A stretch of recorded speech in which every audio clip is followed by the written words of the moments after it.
Blood thinners and diabetes medicines could become less expensive. The Biden administration includes them on the list of the first 10 drugs up for price negotiations with Medicare.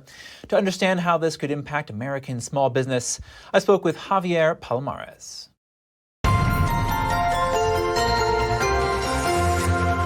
Javier Palomares, thank you for joining us. Good to have you back on the show. Thanks for having me, Chris. Javier, will these cost reductions make a noticeable difference in the financial health of small businesses? You know, this is historic. It's the first time in history that Medicare can negotiate directly with pharmaceutical companies on the price of their drugs. This is obviously a big win for the Biden administration. It's a big win for small business. Ultimately, I think it's a big win for all Americans. And there's some significant implications, particularly when I look at the Hispanic community. You know, the diseases that plague the Hispanic community, things that come to mind are diabetes and heart disease. Of the 10 drugs that will be impacted, 4 of them are meant to treat diabetes and 2 of them will treat heart disease. I think it's important, Chris, that we fight the urge to villainize anybody in this process. You know, it wasn't that long ago that we were praising this very industry.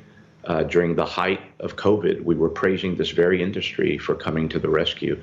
So I'm hopeful that the pharmaceutical industry and our government can come to terms with each other and work together for the betterment of the American people. At the end of the day, we need to make sure that we allow the industry the resources it needs to continue to create and innovate these life-saving drugs.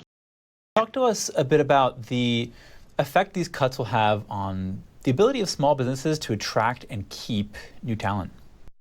Yeah, this is huge for small business. As I said, healthcare, as you well know, is a critical part of a small business expenses.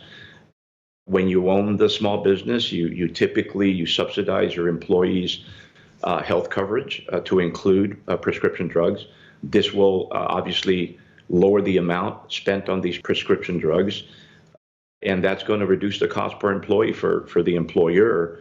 That's a benefit when it comes to not only attracting, but retaining the best talent you can for your little business. So this is a big win for American small business. Now, I'm just wondering, do you think that these drug companies could pass these cost cuts on to the consumer in some other way? You know, I'm hopeful that doesn't happen. There are obviously several players in the supply chain.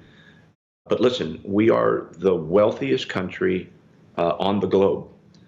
Yet we pay 250% more than people in comparable countries when it comes to life-saving medications. We need to figure that out. And oftentimes, these very medications, these medicines, are created right here in America. The drugs that are subject to negotiation are, you know, the kinds of drugs that literally, 60, 70 million Americans need right now. And so this is a boon for the American people, and it will improve, I think, the lives of countless Americans. Javier Palomares, founder and CEO of the U.S. Hispanic Business Council. Thank you again. Thanks for having me, Chris. Have a good day.